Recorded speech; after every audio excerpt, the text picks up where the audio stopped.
Hello বন্ধুরা, welcome back to my YouTube channel Susmita lifestyle. আশা করছি তোমরা সবাই খুব ভালো আছো, আর আমি মোটামুটি আছি, কিন্তু মনের দিক থেকে একদমই ভালো নেই।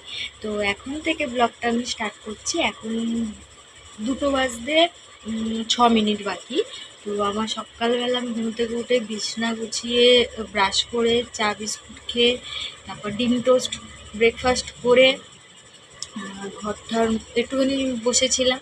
বসে থাকতে থাকতে ঘর ঠর গুছিয়ে ঘর গুছিয়ে বলছি, কাপড় ছিল কটা ভালো মতন করে কেচে কুচে তারপরে ঘর ঠর মুছে স্নান করলাম।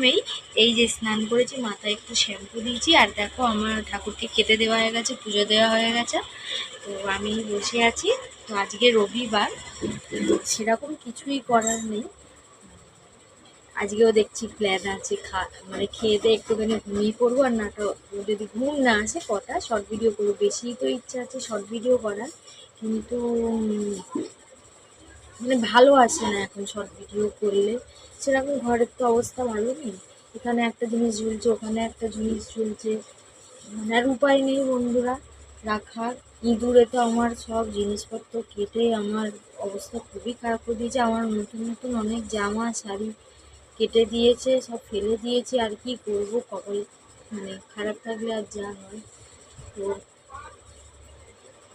কিছু বলার নেই, কারোর উপর অভিযোগ করারও নেই, কিছু বলার নেই। যাই হোক, আমার এই ঘরে মানে এখানে থাকতে ভিডিও সেরকম শর্ট ভিডিও করতে ইচ্ছে হয় না। কোথায় স্ট্যান্ড রাখবো, কোথায় ভিডিও করবো, মানে কেউ কিছু মনে করো না।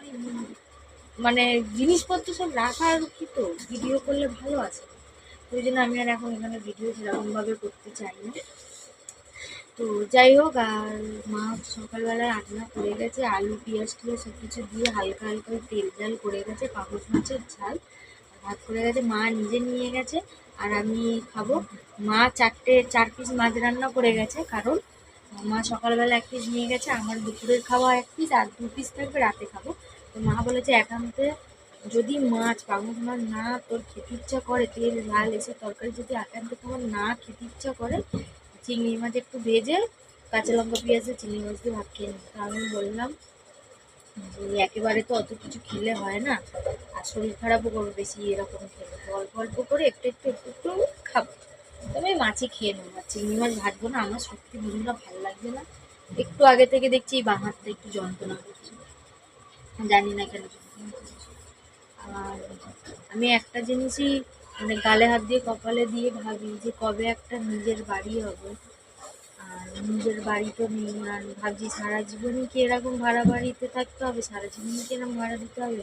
তারপর এত মানুষের এত কথাবার্তা, কিছু না করলে, কিছু দোষ না করলেও ছোট বড় ভাষা, সবসময় অল টাইম টিটকিরি করা, অল টাইম চুগলি করা সকালবেলা, মানে ভালো লাগে না। এত মানুষের এত কথা শুনতে না সত্যি ভালো লাগে না। তা আমি না সত্যি আমার মামার বাড়িতে আমি খুব ভালো ছিলাম। রাজবাড়ি বাড়িতে যখন মালপত্র নিয়ে গিয়ে রেখে দিলাম, যে আমাদের রাজবাড়ি বাড়িতে ঢুকতে দেওয়া হলো না, সারা রাত্রি হচ্ছে সেই এক রাত পুরো সারা রাত্রি রাস্তায় ছিলাম। তারপরে যখন পরের দিন সকালবেলা দাদু আর দিদা বললো চলে যেতে, সেই মুহূর্তে ঘর ভাড়া নেই, ইলেকট্রিক বিল দেবো কী করে, অ্যাডভান্সের টাকা নেই, রাস্তায় অত মালপত্র পড়েছে, অ্যাডভান্স জোগাড় করবো, আবার গাড়ি ভাড়া করে আবার কবরডাঙ্গায় ফিরে যাবো, কাল এলাম। তো ওরকম একটা এতে তখন দিদা দাদু, তখন আমার দাদু বেঁচে ছিল, দিদা দাদু বললো যে আমাদের বাড়ি চলে যায়। সত্যি কথা, আমি না আমার মামার বাড়িতে খুব ভালো ছিল। ঘর ভাড়া ইলেকট্রিক বিলটা দিতে হচ্ছে, খুব ভালো ছিল। মানে দেশের পরিবেশ একটা সুন্দর, মানে আর নিজের একটা ঘর থাকা অনেক বিশাল ব্যাপার। কী করবো, নিজের একটা রাজবাড়িতে ঘর থাকতেও জায়গা পেলাম না, ওখানে ছাদ দিল না ভগবান ওখানে যাতে থাকি। এখন ভাড়া বাড়িতে ঘুরে ঘুরে বেড়াচ্ছি, অর্ধেক দিন খেতে পাই, অর্ধেক দিন খেতে পাই না। কাজ করছি, কাজ করে খাও কি না খাও, ঘর ভাড়া ইলেকট্রিক বিলটা লোকের দিতেই হবে। ঘর ভাড়া ইলেকট্রিক বিল দিতেই শেষ হয়ে যাচ্ছে, ভালো মন্দ কী খাবো, অর্ধেক দিন ভাতই জোটে না। তোমরা তো সবই দেখেছো, তোমরা তো ভিডিও করে সবই শেয়ার করেছো। এক এক সময় এমন দিন গেছে যে লোক বাজার করে দিতে তারপর খেয়েছে, লোক ঘর থেকে ভাত তরকারি, মা কাজে বাড়ি থেকে ভাত তরকারি আনতো তারপর খেয়েছে। অর্ধেক দিন শুধু জল মুড়ি খেয়েছিলাম, আমার মুড়িও জোটেনি অর্ধেক দিন। শুধু মানে কি আর বলবো, শুধুই বিস্কুট খেয়ে কাটিয়েছি, 5 টাকার বিস্কুট আমি খেয়ে কাটিয়েছি। এমনও দিন গেছে, তাও 5 টাকাটা রাস্তা দিয়ে ঘুরিয়ে পেয়ে 5 টাকা এ করে রাস্তা দিয়ে হাঁটছি, কাজের জন্য ঘুরে ঘুরে বেড়াচ্ছি। 5 টাকা পড়ে আছে রাস্তায়, এখনো মনে আছে সেই দিনটা আমার। 5 টাকা রাস্তায় পড়ে, ওই 5 টাকার মেরি বিস্কুট নিয়ে সারাদিন মামের চারটে চারটে করে মেরি বিস্কুট খেয়েছিলাম। আমাদের কি সময় গেছে বা কি সময় এখন যাচ্ছে, সত্যি কথা বলছি বন্ধুরা, আমরাই জানি। তাই আমি বলি যে আমার কবে নিজের একটা ঘর হবে, যে এমন না যে জায়গা কেনা আছে ঘর করে নিলেই হয়ে যায়, আমাদের জায়গাটুকুও কেনা নেই। মানে বলছি না, একটা দাঁড়ানোর মতন আমাদের নিজেদের জায়গা। সত্যি কবে যে একটা নিজের জায়গা, একটুখানি মাথা গোজার জন্য, 1 কাঠা 2 কাঠাও না, হাফ কাঠা হলেও হয়, মানে একটুখানি মাথা গোজার মতো যদি একটা জায়গা পেতাম, তার মধ্যে টিনের চালের ঘর করলেও আমার শান্তি, টিনের ঘর, বেড়ার ঘর, ওই ছিটে বেড়া বলে, ছিটে বেড়ার ঘর করলেও আমাদের শান্তি। মানে মোট কথা, আমাদের ঘর ভাড়া, ইলেকট্রিক বিলটা তো দিতে হবে না, তারপর আমরা যা খেটে খাবো তাতে, মানে মাঠ থেকে শাক কুড়িয়ে খাবো, এমন হয়েছে। এই কলকাতায় আর থাকতে ভালো লাগে না। সব থেকে তো এখন বাবা মারা যাওয়ার পর আমি এই কলকাতার মানুষকে খুব ঘৃণা করি। আমি সত্যি মানুষকে খুব ঘৃণা করি। আমি তো দেখেছি দেশের মানুষ কেরম হয় আর কলকাতার মানুষ কেরম হয়, দেখেছি। আমি কিন্তু আমার নিজের জন্ম কিন্তু কলকাতায়, তবুও আমি একটা কথা বলছি, কলকাতার মানুষরা না বন্ধুরা সত্যি খুব খারাপ। 100-এ একটা ভালো মানুষ বেরিয়ে যায়, কিন্তু বেশিরভাগ মানুষই না ভালো না, অসৎ পথের মানুষ। তো যাই হোক, আমি ঠাকুরকে ডাকছি সবসময়। আর তোমাদেরকেও বারবার একটা কথাই বলো, তোমরা প্লিজ বন্ধুরা আমাকে ভালোবাসা দিও, আমায় সাপোর্ট করো, আমার আর আমার মায়ের পাশে দাঁড়িয়েও।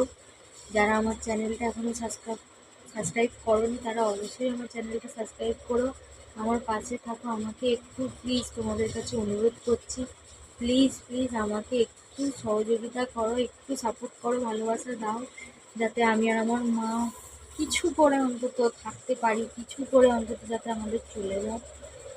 সত্যি কথা বলতে আমি আর আমার মা খুবই অসহায়, আমার আর আমার মায়ের কিছুই নেই, বলতে গেলে আমরা পুরো ভিখারি। যা ছিল টাকা পয়সা ঘর বাড়ি সব চলে গেছে, কিচ্ছু নেই। আজকে আমি আর আমার মা হচ্ছে পথের ভিখারি। আজকে এখানে লাথি মারলে ওখানে যেতে হবে, ওখানে লাথি মারলে ওখানে যেতে হবে। আমার বাবা যা ব্যাংক ব্যালেন্স করে গেছে তার কিছুই নেই, ঠিক আছে। তো তোমাদের কাছে আশা করছি তোমরা অবশ্যই আমাকে সাপোর্ট করো, প্লিজ বন্ধুরা একটু সাপোর্ট করো। তো চলো, খিদে পেয়ে গেছে, 2 বাজে, তো কাজকর্ম করেছি, খিদে পেয়ে গেছে, তো চলো খেয়ে নিই, খেয়ে নিয়ে তোমাদের সঙ্গে আবার দেখা হবে। দেখো বন্ধুরা, একটুখানি শোবো, আর তারপরে মাথাটা একটু ব্যথা ব্যথা করছে, আমি ভালো একটুখানি বামটা দেবো। বামটা এই এই বালিশগুলি এই বালিশের ওপর তোলা ছিল, সকালবেলা বিছনা গুছিয়েছি, বালিশের ওপরে শুধু এইটা ছিল আর এইটা, এই যে এই দুটো ছিল। এই বালিশের ঠিক এখানটাতেই ছোট 2 টাকা করে, যে 3 টাকা করে পাওয়া যায়, ওই বামের কৌটো সবসময় রেখে দিই, ওই বামের কৌটো আমি রেখে দিয়েছিলাম, এই মাথায় দেব। এখন এসে দেখছি এখানে কোথাও বামের কৌটো নেই, ইঁদুরে নিয়ে চলে গেছে। এই দিক ওই দিক খুঁজতে খুঁজতে শুধু পেলাম এইটা। এইটা মা কালকে খুঁজছিল, এইটা ওই ওপর এই চুবড়ির ওখানে থাকে, সেইটা ওই নিচের এই কোণ থেকে বেরালো। তাহলে ভাবো, আমার তো পুরো রিং লাইটেরটা পুরো শেষ করে দিয়েছে, ওইটা লাইট আর জ্বালানো যাবে না, শুধু স্ট্যান্ডে রেখে ভিডিওটা করতে হয়। ঘরের অবস্থা দেখো, আলমারি না থাকলে যা ঘরের অবস্থা, যেখানে। হ্যালো বন্ধুরা, অনেকক্ষণ পরে আবার তোমাদের কাছে ফিরে এলাম। আমার এখন বাজে 5টা 49। তো আমি এখন এক্ষুনি দোকানে গেছিলাম, দোকানে গিয়ে মানে দোকানে বিস্কুট আনতে গেছিলাম, যে চা দিয়ে খাবো বিস্কুট। তো আর হচ্ছে ওই জন্যে খুব জোর খিদে পেয়ে গেছে, তো দোকান সব বন্ধ। তো দেখি একটুখানি আবার একটুখানি পরে যাব, 6টা বাজলে যাব দোকানে। চায়ের বাটিটা বের করে রেখে দিয়েছি, মা সকালে তো চা করে যায়, তো আমি চা খেয়েছি, খেয়ে দিয়ে আর ভিজে রেখে দিয়েছিলাম, আবার এই বিকেলবেলা আমার হয়ে যাবে। চাল ভিজিয়ে রেখেছিলাম, ধোবো। আজকে আমার সঙ্গে যা একটা জিনিস ঘটনা ঘটেছে মনেই নেই আমার, মানে কি আর বলবো। কালকে রাত্রিবেলা মা বলল যে ভাত করে নিবি তুই, যেটুকানি ভাত আছে আমি নিয়ে চলে যাব। তো বলে এবার আমি বললাম আমার ঠিক আছে। বলে সকালবেলা ঘুম থেকে উঠেই আগে চালটা ভিজিয়ে দিবি, তাহলে কারেন্টটা গরম পড়বে। যেটা তোমরা জানো, স্টোভও তো নেই, গ্যাসও নেই, না স্টোভ আছে গ্যাসও নেই। স্টোভে তেল কিনতে কিনতেই পাগল হয়েছে, ইন্ডাকশান ওভেন আছে ওতেই রান্না করে, ঠিক আছে আপাতত। তেল তো আর তেলের মতো তো না রোজ রোজ কিনতে হবে। তো বললাম ঠিক আছে চাল ভিজিয়ে রাখবো। সকালবেলা উঠেছি, টিফিন করেছি, এই করেছি ওই করেছি, সব কিছু করেছি। চালটা যে ভিজাতে হবে বা ভাত করতে হবে সেইটা আমি জানি না। তোমাদেরকে বললাম যে চলো খেয়ে নি বলে, আমি তরকারিটা তো বাইরেই ছিল, ফ্রিজ থেকে যখন ভাত বার করতে যাচ্ছি তখন দেখি ভাত নেই। তখন 2টো বাজে, ভাত নেই। কি হলো ভাত নেই? তারপর ও মা তো কালকে রাত্রে আমাকে বলেই দিয়েছিল যে ভাত তোকে করে খেতে হবে, ভাত নেই, তাহলে এবার কি হবে বলে ফ্রিজে এদিক ওদিক দেখতাম, ঠিক এইটুখানি টিফিন বক্সের বাটির এইটুখানি, মানে একটা বাচ্চার ভাত, একটা বাচ্চা খায় ওইটুখানি ভাত ছিল কালকের। আমি করেছি দুপুরবেলা, ওটা পরশু দিন রাতের ভাত ছিল, ওইটুখানি ভাত ছিল। তাও মা রেখেছিল, মনে হয় মা জানেও না। ওই ভাতটা আমি খেলাম। সত্যি খুব জোরে খিদে লেগে গেছে এখন। ওইটুকুনি ভাত কারো হয়, মানে বুঝতে পারছি আমি যেটুকুনি ভাত খাই সেই আন্দাজেও আমি বলছি আমার পেট ভরবে, তাহলে কইটুকানি ভাত ছিল। চলো তোমাদের সাথে আবার একটু পরে দেখা হচ্ছে। মা এখানে মাছ ভাজছে, চিংড়ি মাছ, আর ওখানে 1 পিস পাঙ্গুস মাছ। পাঙ্গুস মাছটা মা খাবে, চিংড়ি মাছটা আমি আর মা দুজন মিলেই খাবো। সত্যি কথা বলতে আমি পাঙ্গুস মাছ আজকে দুপুরে খেয়েছি, আমার এখন আর ভাল লাগছে না সেরকম ভাবে খেতে। আর মা এইখানে হচ্ছে চিংড়ি মাছ ভাজছে, কাছ থেকে এসে গেছে অনেকক্ষণ আগে, এখনো জল আসেনি, মা স্নানও করতে পারেনি। মা বললো রান্না বাড়ি করে ঠোরে তারপরে আমি স্নান করব। তো এই মা এখন চিংড়ি মাছ ভাজছে, রাত্রির বেলা চিংড়ি মাছ ভাজা আর ভাত। আর যে মাছের তরকারি ছিল ওটা ফ্রিজে ঢুকিয়ে দিয়েছি, ওইটা আবার সেই মঙ্গলবার খাওয়া হবে, কারণ কালকে সোমবার, কালকে নিরামিষ।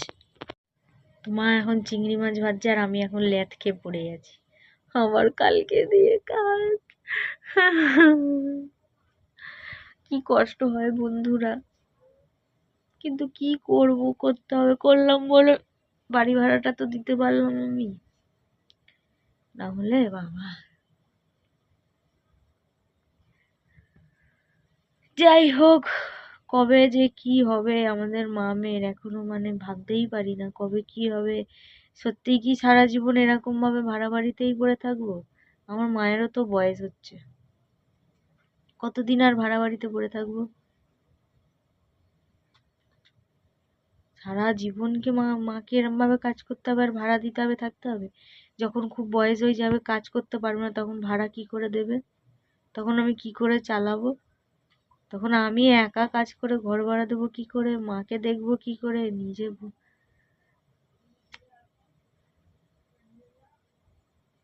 মাঝে সময় মনে হয় না জীবন থেকে ছুটি নিয়ে নিই, বা কথাটা আর মুখে আনলাম না, মনে হয় যেন মরে যাই, কিছু করে যেন মরে যাই, বেঁচে যাবো এই জীবন থেকে, অভিশপ্ত জীবন থেকে বেঁচে যাব। তারপরেই গুরুদেবের কথাটা মনে পড়ে যায়। গুরুদেব যখন ভিডিওতে বলে যে কি বলে, হ্যাঁ, সুসাইড কেউ করবেন না, দেখতে পাচ্ছেন কি অবস্থা, সুসাইড করা মহাপাপ, সুসাইড করলে ভগবানের কাছে কখনো ক্ষমা পাওয়া যায় না। সেই জন্য তখনই সেটা মনে পড়ে যায়। ঠিকই বলেছে, জীবন থেকে কখনোই এরম ভাবে পালানো যায় না। কিন্তু মাঝে সময় যখন একা একা বসে থাকি তখন না, সত্যি কথা বন্ধুরা, চোখ থেকে জল বেরিয়ে আসে আর মাথা ব্যথা করে। মানে তখন ভাবি যে কি হবে আমাদের মামের, কি হবে।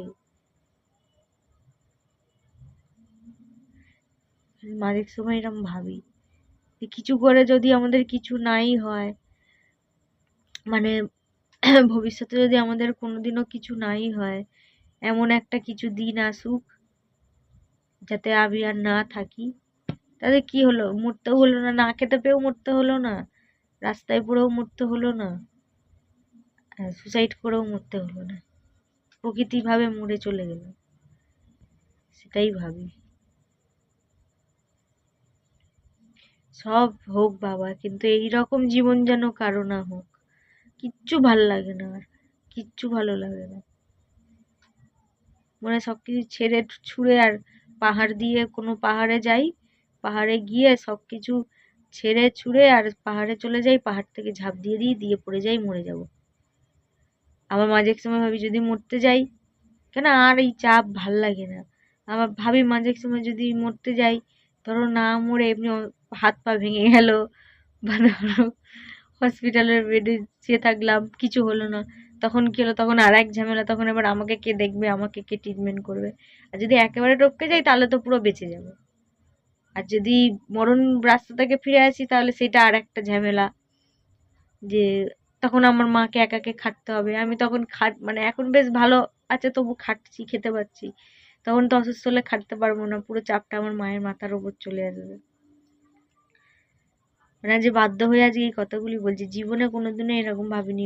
মৃত্যুকে খুব ভয় পাই। এখন মনে হয় যেন কবে মৃত্যুটা আসবে, আসুক আসুক, মৃত্যু আসুক। মৃত্যু কবে আসবে দিনটা গুনছি, তাহলে এই অভিশপ্ত জীবন থেকে বেরিয়ে যেতে পারবো। কিছু বলার নেই, খিদে লেগে গেছে, আমার ফ্রিজ থেকে বিস্কুটটা বের করে খাই। জানো মা, ভাতই খাইনি আজকে আমি দুপুরবেলা, এইটুকানি ওই যে স্টিলের কৌটোটায় ভাত রেখে গেছিলে, ছোট অল্প করে ভাত, ওই পরশু দিনের ভাতটা, ওইটুকু খেয়েছি। ওটা একটা বাচ্চারও পেট ভরবে না। নষ্ট হয়ে যায়নি না, ছুঁচো মেরে না, একটা এলো এলো লাগছে, মানে জল কেটে গেছিল লাগছিল এলো এলো। কতদিন এমন হলো ভাত না খেয়েই কাটিয়ে দিয়েছি, আর ওই ভাত নষ্ট হয়ে গেলে কি হবে। একদিন এমন দিন গেছে খিদেতে পেট জ্বলে যাচ্ছে, কিচ্ছু নেই, কাঁচা লঙ্কা নুন দিয়ে ভাত খেয়েছি, ভাত সে নষ্ট হয়ে গেছে, 2-3 দিনের ভাত জমিয়ে রেখেছি, এমন দিন গেছে।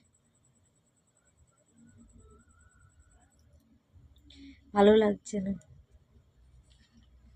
একটা বই লিখবো আমার জীবন, অভিশপ্ত জীবন, বইটার নাম হবে অভিশপ্ত জীবন। ভাত খাবি না, খিচুড়িটাকে একটু গরম করে নেবো, চিংড়ি মাছ ভাজা দিয়ে খেয়ে নিবি। আমি খিচুড়ি খাবো না, আমি ভাতই খাবো, দুপুরবেলা ভাত খাইনি। কেমন দেখো আমার মা, আমি দুপুরবেলা ভাত খাইনি, একটা ভাতের জন্য তো আত্মা টানে নাকি, আমার আত্মা তো ভাতের জন্য টানছে, আমার মা আমাকে খিচুড়ি খাওয়াচ্ছে। খিচুড়িটা রেখে দাও, তুমি কালকে নিয়ে চলে যাওয়া, না তো রেখে দাও, আমাকে কাজের ওখানে দিও না, ফ্রিজ টিজের অসুবিধা নেই, নষ্ট হয়ে যাবে আর খেতে পারবো না, মাথা ঘুরে পড়ে যাবে। তোকে কখনো দিই, তুই ভাবলি কি করে, তোকে গরম ভাত দিয়ে দেবো, ভাতটা হয়েছে। তোমার এই তামাকের কৌটোতে একটু নুন দেবে তো, নিয়ে ব্যাগে রেখে দেবো, অনেক কাজে খেতে পেতে কিছুতে নুন লাগে। যাই হোক, অনেকটা গল্প করে ফেললাম, চলো তোমাদের সঙ্গে আবার একটুখানি পরে দেখা হচ্ছে।